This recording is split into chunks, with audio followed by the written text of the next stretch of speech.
The left is now rationing life-saving therapeutics based on race, just denigrating white people. They want to take your pickup truck. They want to rebuild your home. They want to take away your hamburgers. This is what Stalin dreamt about but never achieved. Because our kids are under attack today, and we have to protect them from the radical left's evil agenda that confuses children about what their gender is, that promotes these awful surgeries. Hang on, how the hell does Gorka know about Operation Hamburglar? So we have a political literacy problem, also a media literacy problem, a literacy problem. I'm just going to focus on the one. So let's talk about some words and what they mean. Okay, so the first thing, when you talk about the left, you're talking about half of the political compass. That is half of all the political ideologies that exist. So that is a lot of different ideas with a lot of different policies that are all different from one another. Some of them are vastly at odds with one another, as I will get into. So obviously we should start in the simplest possible place. So this is a political compass. Politics are not just about right and left. Nope, there is also a y-axis. So it is left, right, my left, authoritarian, libertarian. So the left-right axis represents economic policy, while the authoritarian libertarian represents social policy. The political right represents a more laissez-faire market where capitalists can compete with minimal government regulation. As one heads further right on the spectrum, they head deeper into the Ayn Rand land forest. And I've heard that at the end, there's a statue, a beautiful sculpture of William Hickman, and that's her favorite child-murdering sociopath.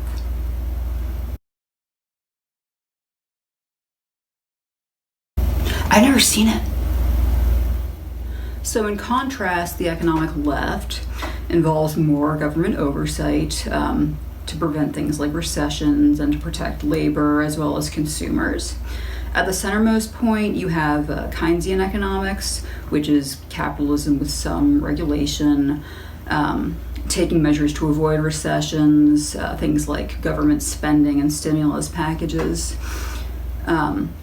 As you start to go left, you'll have policies like nationalized essential services, means of production, nice things like social safety nets and infrastructure and socialized healthcare. That must be nice.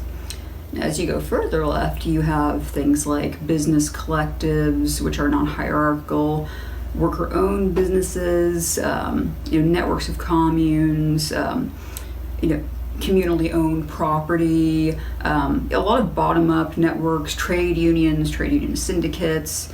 It's actually really cool. So the authoritarian libertarian axis is about freedom and social issues. Authoritarian governments, unsurprisingly, are quite hierarchical. They tend to have features of police states. They overwhelmingly lack individual and civil rights. They lack plurality in government, representation, checks and balances, whereas libertarian governments, as per their name, value liberty, political and religious freedom, protection of civil rights, or at the very least, just kind of a government that lets people be. Now you might be thinking, wait a minute, I thought leftism meant SJWs and identity politics. From the radical left's evil agenda that confuses children about what their gender is. No. So where did that idea come from? Well, leftist economic policies overwhelmingly benefit more people, particularly people who are disadvantaged or marginalized in some way, workers. This is why you In my opinion, you can't really be socially progressive and economically conservative at the same time, because people's conditions or their trajectory in life depends largely on the economic environment that they live in and that they grew up in. So besides that, governments that don't fringe upon individual freedoms or, pursue certain people or round certain people up based on religion, ideology, whom you love and or may sleep with, what decisions you may make about your life and your body. Those policies also benefit people with less power. So libertarianism is kind of woke. Okay, here's a more detailed political compass. It is so hard to find these that are accurate. Let's examine. So look where liberalism lies. It's just underneath constitutional monarchism. Classical liberalism is just over the line. Now, our government has a lot of these characteristics, but our government is more neoliberal, which is something that evolved from classical liberalism, but it tends to involve more of an elitist tier of individuals, replacing more of a representative democracy.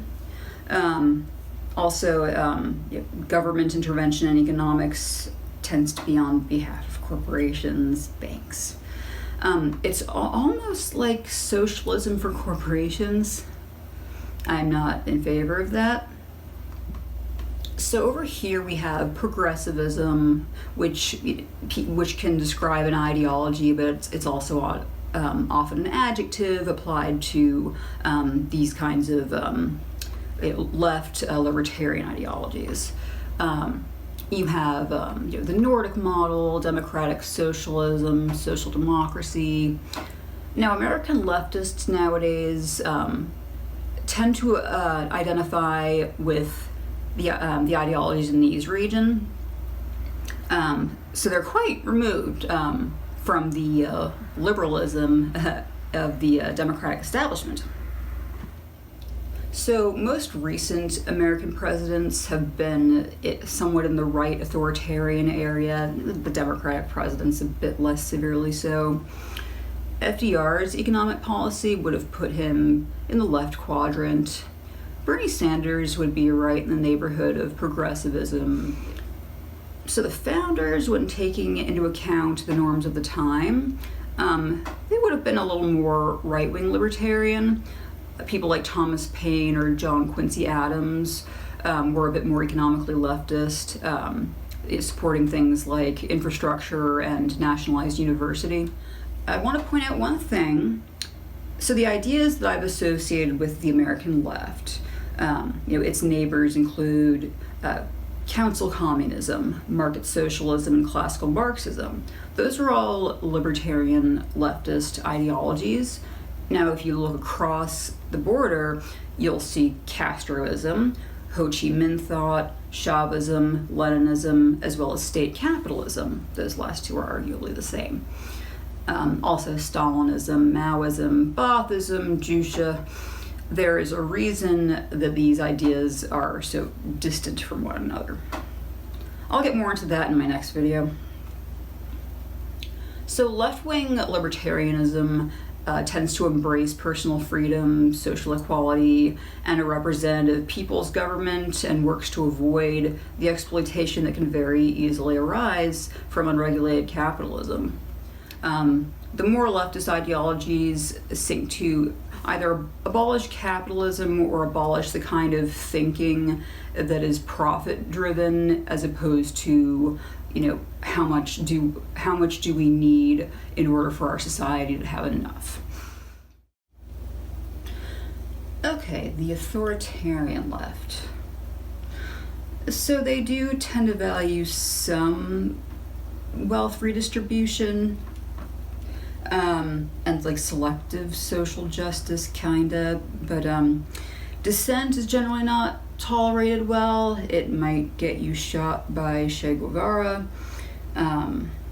There's a lot of veneration of authority figures and cult of personalities.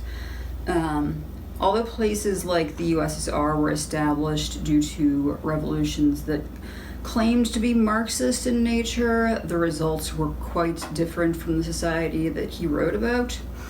They did not have a people's government. The people did not have any influence over who governed them.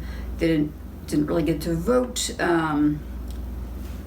So Venezuela is an example of a place that's had a lot of left authoritarian leadership.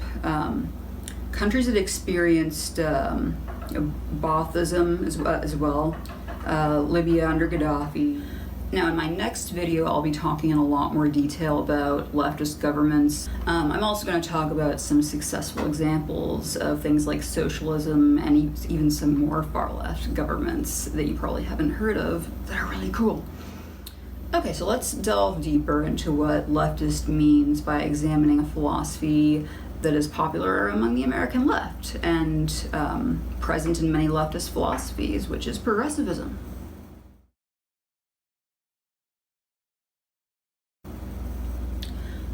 So the first thing I want to emphasize, I think I said this earlier, but it merits repetition. Progressives and liberals are not the same group. In politics, liberals don't even like progressives. They would rather lose an election to a Republican than elect a progressive. Now, establishment Democrats are overwhelmingly liberals. Progressives, might vote for Democrats or caucus with them, but we have very different principles. Generally, progressives want more social and economic equality. Economic is the key. Establishment Democrats tend to have they tend to have more pro-corporate economic policies that aren't significantly different from those on the right. The right is more aggressively pro-business and anti-worker, I would say, whereas the liberals are more passively so generally. So the Democrats might be all about supporting and celebrating your identity, but if you try to form a union or you want a minimum wage that covers your bills or an affordable education for everyone, healthcare, unfortunately, they are likely to represent the economic interests of their donors. So progressive lawmakers, which are few but growing in number, we just lost one, are known for supporting the working class, unions, better wages, more funding for nationalized programs, supporting things like Medicare for all, looking out for the interests of regular working Americans. Bernie's 99%. They tend to have much better relationships with their constituencies. And, unlike, the establishment Democrats, they actually understand the kinds of policies that regular people need. So for a while now, progressives have been running campaigns that reject corporate PAC donations, instead relying mostly on grassroots support from regular constituents who might donate 100 or 25 when they can. It adds up a lot. Obama actually rejected corporate PAC money in 2008. However, I think we can agree that his policies as president were overwhelmingly neoliberal in nature. So the anti-corporate pledge does permit candidates to accept money from PACs that are populist in nature, who get their money from grassroots funding. For instance, End Citizen United and Justice Democrats are two examples. The pledge doesn't specify that you can't take donations from corporate executives, but taking advantage of that loophole is not smiled upon, and we don't take kindly to it. So don't think that we won't check. So in 2023, 52 members of Congress, 50 Democrats, pledged to reject corporate donations, and of the Democrats, 32 complied with it. Pretty good. The End Citizens United website has a scorecard where you can go see how every member of Congress and the House has performed in terms of rejecting corporate money. Since this became more popular, more centrist Democrats like Adam Schiff have actually taken the pledge recently. Schiff's challenger, Katie Porter, who I'm fond of, has called for a ban on donations from corporate PACs and lobbyists altogether. Adam Schiff, as well as both his opponents, Barbara Lee and Porter, have thus far maintained their pledge. Barbara Lee has actually complied with a more stringent standard of what's considered corporate PAC money, so that's cool. Porter has never taken direct donations from corporate PACs, while her opponents did receive PAC money before they took the pledge. One Republican who has rejected corporate PAC money is Matt Gaetz. So yeah, that's a good thing about him. In 2021, other Republicans swore off PAC money, but only that which they designated as woke PAC money. This was Ted Cruz and Josh Hawley. I think it was just them. They look really pleased with themselves. So progressive policies tend to be supported by a majority of Americans, likely because they are policies that are meant to benefit the majority of people. So Medicare for All has always pulled very high. 57% of Americans support a government-run healthcare system that serves all Americans.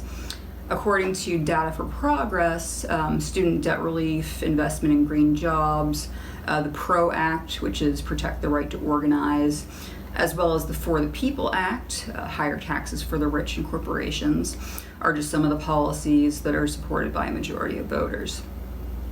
The Progressive Caucus has members that are more or less progressive than other members. Some are criticized for inaccurately self-labeling. So for instance, Roots Action, which is a progressive grassroots organization, in 2021 named a couple of people, including Madeline Dean of Pennsylvania, Donald Norcross of New Jersey, Jimmy Panetta of California, some other people as progressives in name only, Pinos, on account of their more centrist positions. So present-day progressivism began to take root during the Enlightenment period of the 17th and 18th century. This was a time when people began to look to science, philosophy, and intellectualism with a newly developed confidence in the idea of reason, also known as the Age of Reason. It was this era that gave us such ideas as progress, tolerance, constitutional government, as well as separation of church and state. Socialism also has some roots here. People began to question the merits of absolute monarchies. Fantastic. The French philosopher Montesquieu put forth the novel idea of separation of powers within a government. And before long, this very idea was written into the Constitution of the newly established United States. So the progressive era was about 1892 to 1920. It began as a reaction to issues caused by industrialization, particularly worker exploitation, also political corruption that people viewed as an impediment to progress, because it was. The term muckraker actually comes from this era, which is a term for investigative journalists who serve as advocates for social reform, exposing corruption and taking on powerful figures. Wish we had more of them, but I know it's not easy. Antitrust laws were enacted to reel in the corrupt, untethered actions of monopolies, as well as political machines that empowered them. There was a call for the government to regulate businesses and oversee equal competition of businesses. So one regulatory body that was formed during this time was the FDA. Progressives enacted government reforms for the benefit of medicine, public education, finance, infrastructure, and much else. The era saw the establishment of direct primary elections, direct election of senators rather than by state legislatures, initiative and referendum, and women's suffrage. At the time, the U.S. was the only industrialized country with no form of social security. or I see that's a tradition that's living on, which changed with the Social Security Act of 1935, funded by payroll taxes, of course. This was meant to serve as a safeguard against unemployment. Two Social Security amendments in 1965 gave us Medicare and Medicaid. So the Federal Reserve was also convened during this time with the supposed purpose of regulating inflation and reducing bank panics. The plan of a central bank was drafted in secret by GOP Congressman Nelson Aldrich, alongside several banking executives and the Secretary of the Treasury. They knew Americans would not be fond of this, and the bill that he drafted was not popular in Congress. Progressive Democrats at the time wanted a centralized, publicly owned national bank that would create a balance that would prevent Wall Street from having disproportionate control. That's very good of them to foresee that. Other Democrats at the time agreed somewhat, except their decentralized hypothetical bank would have been privately owned. Ultimately, the Federal Reserve Act was passed under Wilson. Critics at the time had concerns that a central bank would serve a handful of financiers at the expense of small producers, businesses, farmers, and consumers, and could destabilize the economy through speculation and inflation.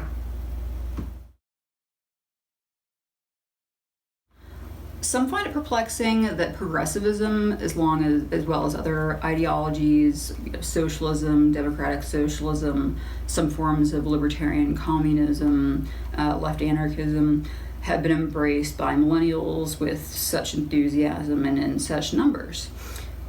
Jacob Windling, formerly of Paste magazine and now of the newly resurrected Splinter, explains this phenomenon with impeccable accuracy. The reason why socialism is popular among millennials is because we were introduced to capitalism while its pants were down.